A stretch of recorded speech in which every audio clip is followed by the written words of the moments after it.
What's up, YouTube? Welcome back to Tactical Advantage. As everybody knows, we added the Kriss Vector pistol to our lineup about a week ago.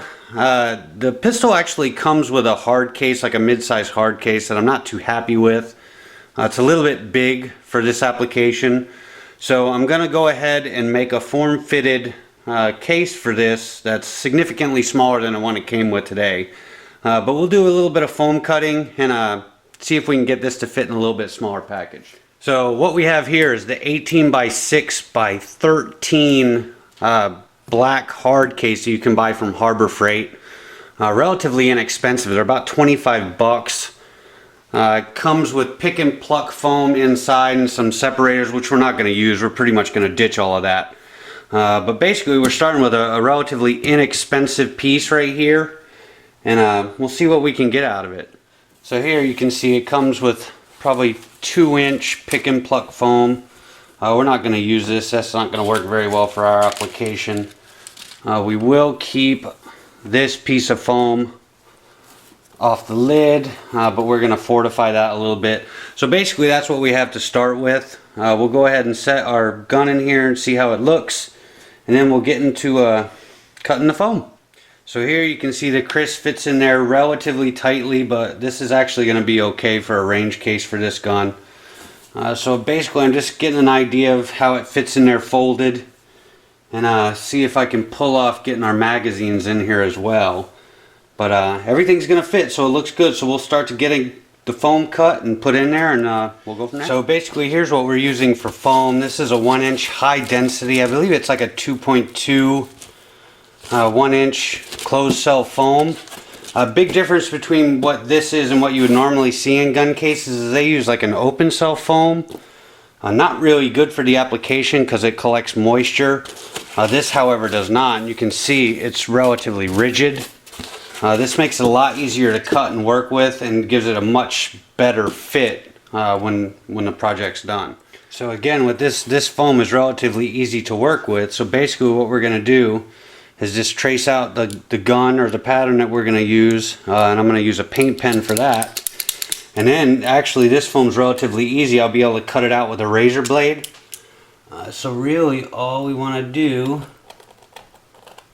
is get our outline into place.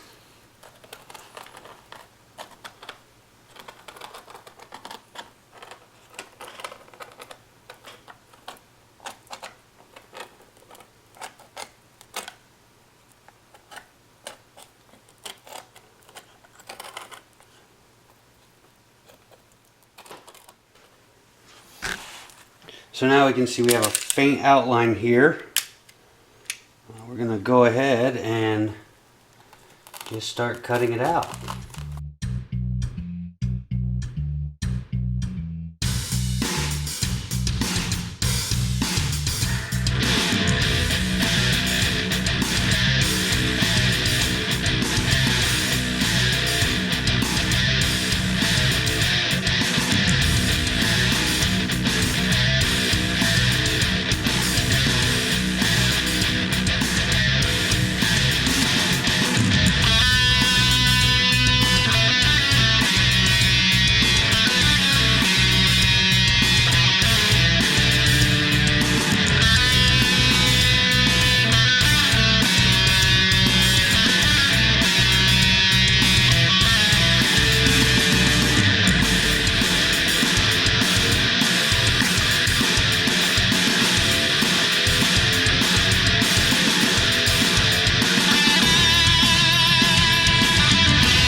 So now we've got our cutout piece. We haven't done any of the cleaning up. I'm going to bevel the edges a little bit, but basically it's just getting it in the case, getting the gun in there, and seeing how it fits. We've got a little bit of wiggle room, but not too bad considering. No special tools required for this, basically just using a razor knife. And that's about it, folks. I could probably do another layer if I wanted the gun to sit particularly deep, but I don't think I'm going to need to do that. I think that's pretty much good enough. So there you have it. I'll put the description of everything I used in this, the part number for the case that I got, but literally we're talking about 25 bucks, you know, 30 bucks in to get a case that's actually a little bit better form fit for your Kriss. And there you have it. See you next time.